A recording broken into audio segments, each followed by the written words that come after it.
karena juga JHT konsepnya juga asuransi sosial kan di dalam undang-undang SJSN dengan konsep ketika ada krisis ekonomi mereka bisa memakai JHT ini karena uang pribadi.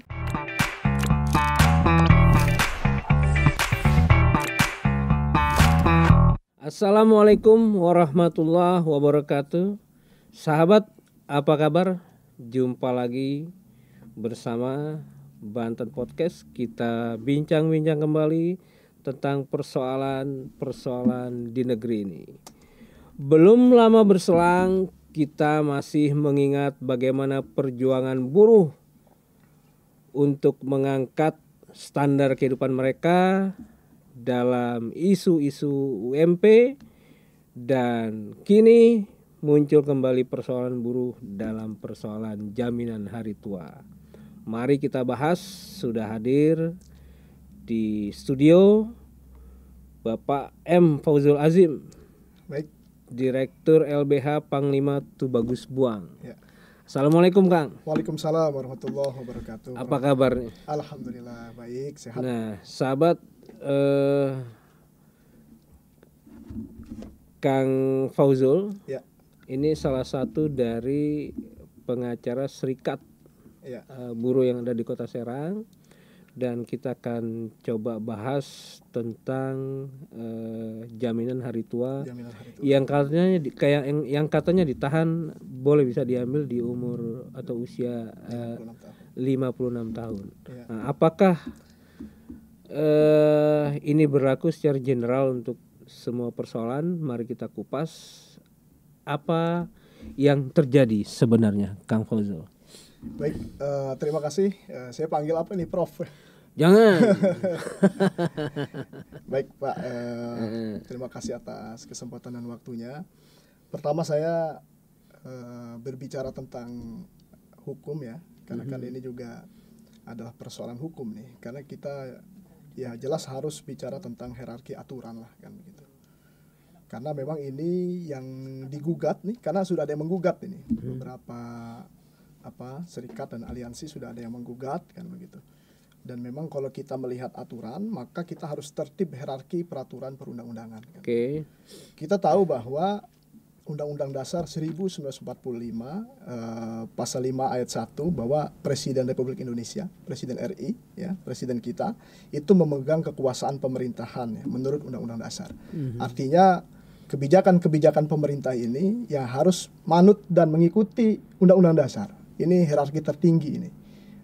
State fundamental norm yang harus memang dijaga oleh seorang presiden maupun ya pemerintah ataupun negara dalam hal ini negara Kesatuan Republik Indonesia kan begitu. Selanjutnya adalah kita juga tahu bahwa terdapat Undang-Undang Dasar 1945 pasal 28H yang menjelaskan setiap orang berhak hidup sejahtera lahir dan batin. Oke. Jadi Pak, kesejahteraan itu adalah hak. Gitu. Jadi pekerja ini menuntut sejahtera itu hak, sehingga tidak layak dan tidak diperkenankan di negara Indonesia yang menganut konstitusi Undang-Undang Dasar 1945 itu mencoba untuk memberangus serikat kan begitu, memandang buruk buruh kan begitu ketika dia meneriakan kesejahteraan. Nah, Undang-Undang Dasar 1945 pasal 28H. Lalu ada Undang-Undang nomor 40 tahun 2004. Ini tentang sistem jaminan sosial nasional. Kaitannya apa? Pak Jokowi melanggar itu semua? Ya, saya tidak membicara bahwa Pak Jokowi atau presiden kita melanggar hal tersebut. Tapi kita harus mengingatkan kembali bahwa dalam bernegara, dalam mengelola pemerintahan, kan dalam hal ini yang digugatkan Permenaker nomor 2 tahun 2022. Kenapa digugat? Ya, karena memang ada beberapa pendapat ya, termasuk kami sebagai Lembaga Bantuan Hukum Panglima Tubagus Buang, bahwa terdapat beberapa kerancuan di Permenaker nomor 2 tahun 2022. Yang pertama adalah di dalam konsiderannya itu Pak. Di dalam aturan itu kan ada bagaimana prosedur membuat sebuah aturan hukum. Kan begitu. Permenaker ini adalah salah satu aturan hukum, belait kan begitu. Nah, peraturan ini dibuat harus mengikuti prinsip dan standar norma yang memang berlaku di negara kita. Dalam konteks JHT, jaminan hari tua, apa yang dilanggar? Kita lihat bahwa di dalam Permenaker nomor 2 tahun 2022 itu tidak ada disebutkan dalam konsideran secara yuridis ya, di dalam mengingatnya itu tidak tertulis Undang-Undang 40 tahun 2004 ya tentang sistem jaminan sosial nasional. Itu tidak tertulis di situ. Sedangkan secara prosedural aja, secara formil saja kita lihat ada kecacatan di situ. Harusnya itu masuk tuh karena memang Undang-Undang SJSN ini menjadi dasar ya. Dari Undang-Undang Dasar 1945 tadi yang saya sebutkan itu, selanjutnya adalah Undang-Undang SJSN, Sistem Jaminan Sosial Nasional. Nah, ini Sistem Jaminan Sosial Nasional, Undang-Undang SJSN-nya 40 tahun 2004 itu nggak dimasukkan tuh. Korelasinya apa substansinya dengan JHT? Korelasinya ada, Pak. Karena bagaimanapun terutama pekerja ya, itu konvensi internasional ILO ya, International Labour Organization, itu mengamanatkan bahwa negara harus benar-benar memperhatikan secara paripurna jaminan sosial masyarakat, kan begitu. Nah, ini sudah diratifikasi di negara kita dan kita harus menganut pada itu juga, kan begitu. Oke, artinya Permenaker yang disebut tadi ya, itu melanggar konvensi internasional, kemudian melanggar konstitusi dasar Undang-Undang Dasar 1945. Oke. Permenaker 2 tahun 2022 ini adalah yang menjadi persoalan ini karena tidak mencantumkan Undang-Undang SJSN di dalam konsideran yuridisnya, yaitu konsideran mengingatnya kan harusnya masuk ke dalam di situ. Nah, secara cara pembuatan peraturan saja ini ada yang keliru. Nah, ini yang pertama nih Pak, yang menarik yang harus kita bahas. Yang kedua adalah pembuatan Permenaker nomor 2 tahun 2022 ini tidak beralasan dan tidak berlandaskan kepentingan dan kegelisahan pekerja. Oke. Jadi saya langsung potong. Baik. Dalam konteks JHT kan masyarakat hanya tahu tabungan buruh hanya boleh diambil di usia 56 tahun. Gitu. Apakah konteksnya general? Semua kasus seperti itu, artinya ketika meninggal sebelum usia 56 tahun, ada yang kecelakaan kerja sebelum 56 tahun, apakah tetap dihitung nanti usianya pada 56 tahun baru bisa diambil? Oke, kalau kita lihat merujuk pada Permenaker 2 tahun 2022 ini, ketika dia di PHK mengundurkan diri, maka menunggu 56 tahun dulu nih. Oke, sampai batas usia 56 tahun. Artinya buruh yang di PHK betul, tidak bisa mengambil uang tabungannya sendiri dan hanya boleh ketika dia usia 56 tahun. Walaupun dia di PHK di usia misalkan 30 tahun misalkan. Benar, itu ditahan uangnya 56 tahun baru bisa dicairkan. Oke. Tapi buruh yang meninggal sebelum usia itu bisa dicairkan oleh ahli warisnya. Oleh ahli waris. Dan yang kecelakaan kerja juga bisa diambil. Nah, sekarang yang kita persoalkan, kenapa yang di PHK harus menunggu usia 56 tahun? Ya. Dasar pikiran apa yang dibaca oleh Kang? Kalau saya lihat, ini pendapat dari Kementerian Ketenagakerjaan bahwa ada yang berpandangan ini mengembalikan filosofis awalnya tuh JHT itu jaminan hari tua, sehingga buat nanti nih hari tua nih dipersiapkan kan begitu, di 56 tahun atau di usia pensiun itu kan begitu. Nah, sedangkan dasarnya apa ini, menahan uang untuk tidak bisa dicairkan kan begitu. Nah, seharusnya JHT ini bisa dicairkan ketika atau sesuai dengan Permenaker sebelumnya kan begitu. Permenaker sebelumnya Permenaker 19 ya tahun 2015 itu dibolehkan dicairkan 1 bulan, masa tunggunya 1 bulan kan begitu. Menurut Kang Fauzul ada sudut pandang apa kira-kira? Kenapa tidak boleh? Kalau pendapat kami ya sebagai praktisi hukum, dan kami melihat bahwa ketidakbolehan ini atau ditahannya uang JHT ini justru melihat ada ketidakperpihakan ya dari pemerintah, dalam hal ini adalah Kementerian Ketenagakerjaan, kepada kondisi krisisnya para pekerja. Dulu ini kenapa boleh dicairkan 1 bulan? Karena Presiden Jokowi ya, ini presiden loh, panglima tertinggi ya, presiden maksudnya adalah dia sebagai orang yang nomor 1 di Indonesia memberikan diskresinya melalui PP nomor 60 tahun 2015 itu untuk bisa dibuatkan Permenaker yang di situ 1 bulan bisa dicairkan. Karena dulu pekerja-pekerja berteriak. Kondisinya banyak PHK, Pak. Jadi itu sudah pernah terjadi ya? Sudah pernah terjadi riak-riak ini di kalangan pekerja. Nah sekarang ini yang jadi soal, kita kan sedang krisis nih, sedang pandemi, momentumnya orang sedang sulit. Saya banyak menemani pekerja, Prof, Pak, itu pekerja ini banyak kesulitan. Setelah dia di PHK, mereka berharap JHT ini bisa dicairkan. Untuk apa? Untuk social security, untuk keamanan sosial dia. Gitu. Mungkin mereka-mereka yang ada uang, mereka-mereka yang tidak di PHK aman tuh. Tapi mereka yang di PHK, apalagi dia punya hutang misalkan, sedangkan JHT itu menjadi harapan untuk bisa mengganti itu semua, dan JHT ini menjadi social security, keamanan sosial, karena juga JHT konsepnya juga asuransi sosial kan di dalam undang-undang SJSN -nya, dengan konsep ketika ada krisis ekonomi mereka bisa memakai JHT ini karena uang pribadi, bukan uang negara. Kang Fauziul, saya ikuti alur pemerintah dulu ya. Iya. Kalau di PHK usia 30, boleh diambil di usia 56. Begitu balik ke pabrik di tempat dia bekerja pada usia 56, gitu. Mekanismenya seperti apa? Jangan-jangan sudah ganti pemilik, ganti direktur, itu ada gambaran yang disampaikan oleh pemerintah nggak? Itu satu. Kemudian kedua, jika sudah meninggal, bagaimana ahli warisnya bisa mengurus? Betul. Nah ini jaminannya seperti apa? Ya ini yang memang secara teknis kan memang yang ada ini adalah Permenaker nomor 2 tahun 2022. Saya belum melihat ya, belum melihat dan belum juga membaca nih ketika memang dia akan balik lagi kan begitu ya. Bagaimana nih ketika direksi sudah berubah dan lain sebagainya. Itu juga menjadi catatan kekurangan lah sebenarnya. Kenapa? Karena memang kita juga nggak tahu nih 56 tahun ketika dia di PHK umur 30 ke 56 tahun itu kan cukup lama. Bagaimana dengan inflasi ekonomi? Bagaimana dengan proses resiko-resiko yang terjadi? Sedangkan uang itu adalah uang formulasi iuran ya dari pekerja kan, dan juga sekian persennya dari pengusaha. Jadi nggak ada keterlibatan negara di sini kan begitu dalam kepemilikan uang ini gitu. Dan memang yang pengelola juga kan dengan sistemnya, sistem korporasi yaitu BPJS Ketenagakerjaan kan. Jadi mekanisme itu belum tersampaikan sampai sekarang ya? Ya sejauh ini sih saya belum melihat itu tuh. Belum lihat ya. Nah kemudian JHT ini kan tabungan buruh yang dibantu sekian persen juga dari perusahaan untuk buruh di masa hari tua kan. Itu jumlahnya berapa per bulan kira-kira?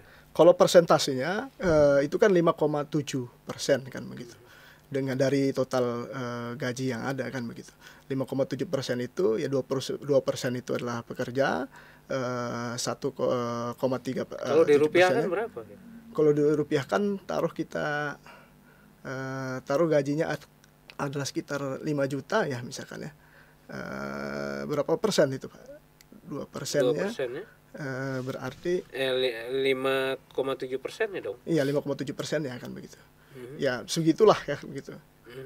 Jadi ini juga iuran yang justru menjadi tanggung jawab pekerja gitu dan juga tanggung jawab perusahaan kan begitu. Sehingga uang yang masuk kepada iuran JHT ini sebagai pengiur itu juga adalah tanggung jawab dan harusnya itu tidak diutak-atik oleh pemerintah untuk ditahan atau untuk ditunda. Uang itu disimpannya di mana? Di BPJS? BPJS kan. Cuman karena ada aturannya itu harus disimpan di BPJS. Ya itu uangnya ya ada di BPJS Ketenagakerjaan kan. Oke. Bukan di tabungan koperasi perusahaan misalnya? Bukan Pak. Karena memang ini juga uangnya ya melalui perusahaan ya kan. Pekerja mengiur dengan perusahaan, habis itu dikelola oleh BPJS Ketenagakerjaan kan begitu. Dan memang pemerintah itu berstatement bahwa ada yang bisa menjadi buffer atau menjadi solusi lah ketika JHT ini di 56 tahun, yaitu JKP itu Pak. Jaminan kehilangan pekerjaan. JKP ini PP nomor 37 tahun 2021, turunan dari Undang-Undang Cipta Kerja. Maksudnya gimana? Jadi pemerintah kan sekarang setelah Undang-Undang Cipta Kerja itu ada jaminan sosial baru yaitu JKP, jaminan kehilangan pekerjaan. Nah JKP ini yang menjadi buffer lah. Kalau perspektifnya pemerintah, ini JHT 56 tahun, tapi kan ada JKP nih. Jadi untuk yang di PHK tenang ada JKP, jaminan kehilangan pekerjaan. Nilainya berapa? Nah untuk jaminan kehilangan pekerjaan ini, nilainya ini ada persentasenya dan sangat sedikit lah. Dan ini berapa persentasenya? Persentasenya manfaat uang tunai diberikan setiap bulan paling banyak 6 bulan dengan ketentuan sebesar 45% dari upah untuk 3 bulan pertama. Jadi 6 bulan nih, 3 bulan pertama sebesar 45% dari upah, selanjutnya sebesar 25% dari upah untuk 3 bulan berikutnya. Tapi yang jadi persoalan nih Pak, JKP ini sumber pendanaannya dari mana? Kan begitu. Nah, sumber pendanaan JKP ini rekomposisi dari iuran program jaminan kecelakaan kerja atau JKK dan juga program jaminan kematian atau JKM. Jadi ini rekomposisi sebenarnya sumber dananya dari dua ini dan beberapa item lagi lah kan. Salah satunya juga ada suntikan dari pemerintah kan begitu.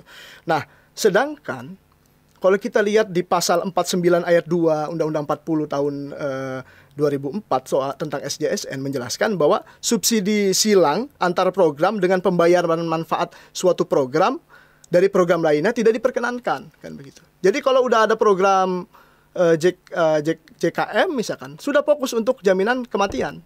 Kalau program JHT fokus jaminan hari tua. Kalau program JKK kecelakaan kerja fokus untuk JKK kan gitu. Justru ini direkomposisi untuk mengcover jaminan kehilangan pekerjaan. Jaminan kehilangan pekerjaan itu sudah terjadi, ada yang sudah per Februari ini sudah mulai bisa aktif itu per Februari ini. Dan jaminan kehilangan pekerjaan itu memang ada tiga manfaat yang didapatkan. Sudah ada yang mendapatkan? Saya kira yang kemarin belum ya, karena memang ini juga turunan dari Undang-Undang Cipta Kerja yang baru saja disahkan, tapi juga digugatkan oleh pekerja dan gugatnya juga hasil gugatan itu juga inkonstitusional bersyarat tuh. Artinya aturan JKP aja atasnya ini masih digugat dan dinyatakan inkonstitusional bersyarat kan begitu. Ya kembali kalau saya tadi berpendapat ketika atasnya itu masih inkonstitusional, ya bagaimanapun inkonstitusional gitu. Maka bawahnya juga serta-merta ya harusnya tidak bisa menjadi dasar kan begitu. Ini teori hukum yang saya kira semua ahli mafhum dengan hal ini, bahwa teori Merkel menyatakan dalam adegiumnya ya das doppelte rechtshandlich, jadi hukum itu selalu ke atas itu ada sumbernya dan ke bawah sebagai sumber. Nah, ketika yang menjadi sumbernya ini adalah inkonstitusional bersyarat, maka seharusnya juga yang di bawahnya ini juga dikoreksi bagaimana prosedur pembuatannya dan lain sebagainya kan begitu. Nah, saya kira itu tuh Pak, kenapa ya para pekerja dengan keyakinan dan lantang ingin bisa mencabut ya, atau pihak-pihak menggugat dan juga Permenaker bisa mencabut dari Kemenaker bisa mencabut dari Permenaker nomor 2 tahun 2022 ini yang dianggap justru tidak memiliki semangat sense of crisis gitu loh. Jadi semangat krisisnya ini nggak ada loh. Kenapa ini gitu? Sudut pandang apa? Sedangkan mereka butuh Pak dana JHT-nya kan begitu. Bukan 56 tahun baru dia bisa ngakses, tapi dia butuh ketika 1 bulan setelah itu diproses 1 bulan seperti Permenaker yang sebelumnya. Dengar-dengar isunya kalau ditahan sampai usia 56 tahun uangnya dikemanakan? Ya inilah yang isu yang sangat beredar ya, yang sedang banyak beredar nih, berbagai macam spekulasi, berbagai macam pandangan kan begitu. Yang jelas kalau saya itu bicara pada aturan-aturan yang ada dan juga ketentuan-ketentuan yang memang harusnya menjadi dasar dan perhatian bagi pemerintah bagaimana mengelola negara ini. Adapun uang ini nanti akan kemana ya kita tidak tahu tuh. Ada yang berpandangan bahwa uang ini akan dikelola kepada hal yang lain, ada yang berpandangan uang ini nggak ada, uangnya nggak ada kan begitu, tidak sanggup untuk mengembalikan. Ada juga orang yang mengatakan bahwa ini dipakai untuk kepentingan yang urgent lainnya kan begitu. Kalau atau untuk Fauzul sendiri percaya yang mana? Uangnya hilang atau? Ya kalau saya berpandangan bahwa sekelas negara harusnya bisa memegang amanah uang, karena ini uang iuran, disebut juga uang amanat gitu. Uang amanat dari para pekerja. Saya masih punya kepercayaan bahwa negara bisa mengamankan uang itu. Tapi saya sekarang yang justru tidak percayanya adalah di keberpihakan negara saat ini gitu Pak. Jadi uang itu kita nggak bisa berspekulasi. Karena kalau kita menyampaikan sesuatu, kita harus membuktikannya. Taruh kita misalkan menyampaikan uang ini buat ibu kota negara, ya kita harus membuktikannya dong. Karena kita mampu mendalilkan, maka kita harus bisa membuktikan. Teori ini hukumnya kan begitu konsekuensinya. Ini uangnya hilang, kita harus bisa membuktikannya. Saya tidak mau masuk ke ranah itu. Tapi saya masuk adalah yang hilang justru bukan uang, tapi yang hilang adalah keberpihakan pemerintah terhadap sense of crisis dan terhadap kondisi pekerja gitu.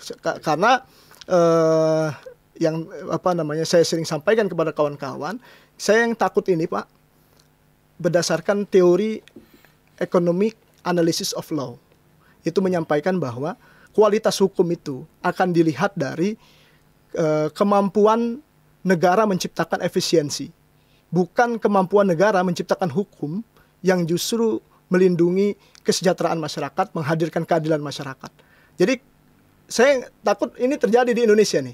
Kenapa? Karena pada saat pandemi, pada saat krisis ini, yang terjadi adalah adanya Undang-Undang Cipta Kerja yang terkesan dipaksakan untuk segera selesai, adanya Undang-Undang IKN, Ibu Kota Negara, yang uangnya cukup besar sekali untuk membuat IKN ini. Yang ketiga adanya Permenaker nomor 2 tahun 2022 ini, yang justru membuat para buruh berteriak. Pertanyaannya, kepada siapakah pemerintah berpihak di kala pandemi ini? Kenapa uangnya kok nggak ada yang ke rakyat gitu, Mas?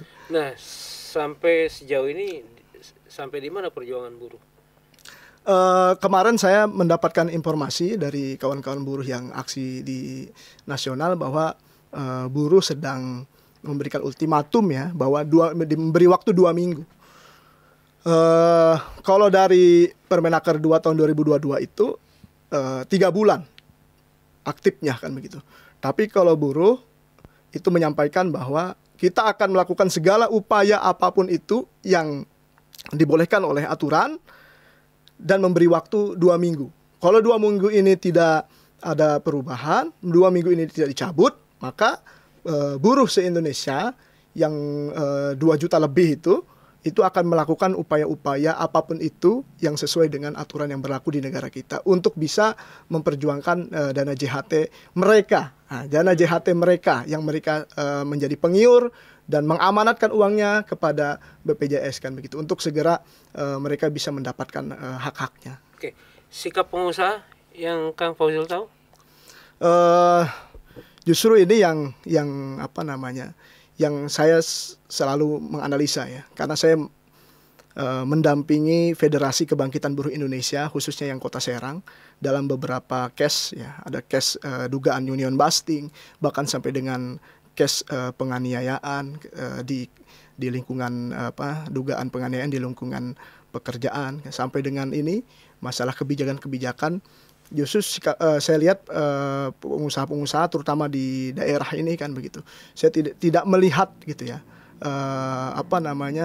keberpihakannya kepada para pekerja kan begitu.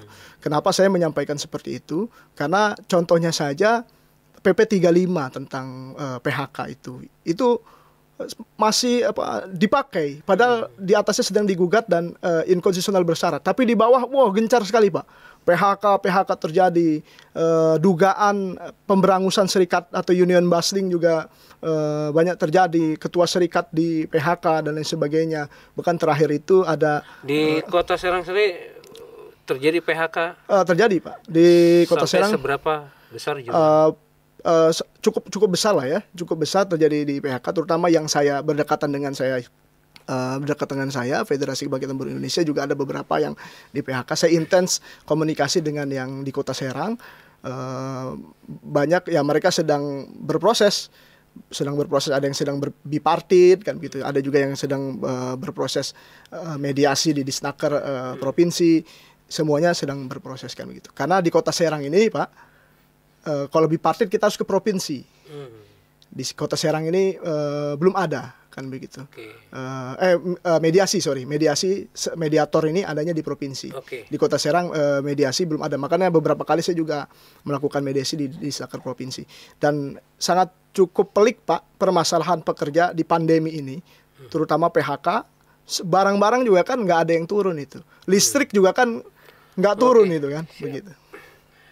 Sahabat, baru saja kita banyak mendengar berbagai persoalan buruh yang tidak pernah selesai, Jangan-jangan memang buruh menjadi tulang punggung dari feodalisme di Indonesia. Dan mungkin saatnya kita belajar ke depan untuk menyimpan uang di bawah bantal kembali. Terima kasih. Assalamualaikum warahmatullahi wabarakatuh. Waalaikumsalam warahmatullahi wabarakatuh. Ya.